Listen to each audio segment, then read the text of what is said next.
I've been in the business 34 years, and I want to tell you about my first transaction because I can't forget it.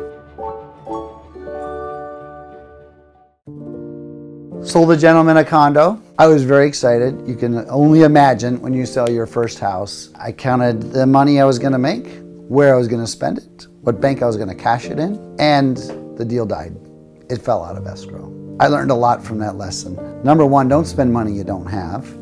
Number two, ask the right questions. It was my job to ask the buyer enough questions to determine if this was the right home. It was, the buyer's job to make sure he's buying the right home, but I have to guide them, right? I have to guide them to make sure they're asking the right questions and I'm asking the right questions before we start that transaction, so we don't all have that experience of a deal canceling. So remember, ask questions, listen carefully. Whether you're buying or you're the agent, it's really critical to getting to the end happily.